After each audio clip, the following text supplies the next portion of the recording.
పశ్చిమ గోదావరి జిల్లా పాలకొల్లులో ఘనంగా జరిగిన ఆంధ్రకేసరి టంగుటూరి ప్రకాశం పంతులు 153వ జయంతి వేడుకల్లో పాల్గొని ఆంధ్రకేసరి టంగుటూరి ప్రకాశం పంతులు విగ్రహానికి పూలమాలలు వేసి నివాళులర్పించిన మంత్రి రామనాయుడు.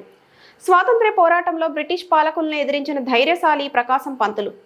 ఆంధ్రప్రదేశ్ తొలి ముఖ్యమంత్రిగా అనేక సంస్కరణలు తీసుకొచ్చిన ప్రకాశం పంతులు ప్రతి ఒక్కరూ ప్రకాశం పంతులను స్ఫూర్తిగా ఆదర్శంగా తీసుకోవాలి.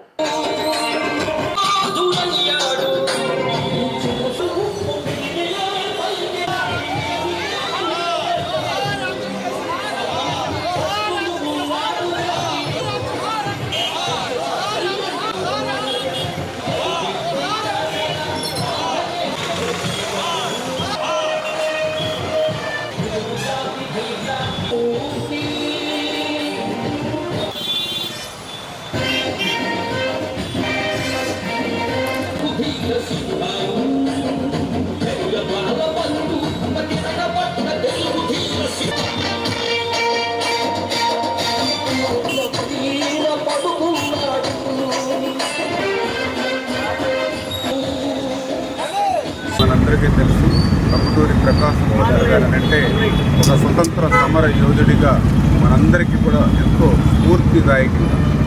ఎందుకంటే ఆ రోజు మీ అందరికీ తెలుసు, ఎంతోమంది తమ ప్రాణాలను సైతం త్యాగం చేసి ఈ దేశానికి స్వతంత్రం తీసుకొచ్చినటువంటి వారిలో టంగుటూరి ప్రకాశం పంతులు గారు ప్రథమ వరుసలో ఉన్నటువంటి పరిస్థితి.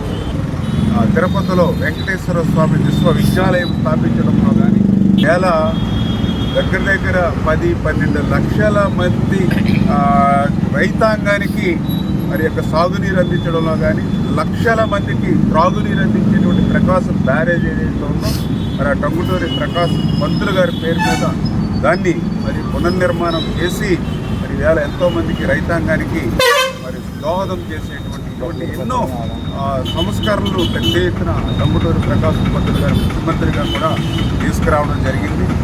అటువంటి టంగుటూరి ప్రకాశం పంతులు గారిని మనందరం కూడా స్ఫూర్తిగా ఆదర్శంగా తీసుకుని ముందుకెళ్లాలని చెప్పి మరొక్కసారి మీ ద్వారా అందరికీ కూడా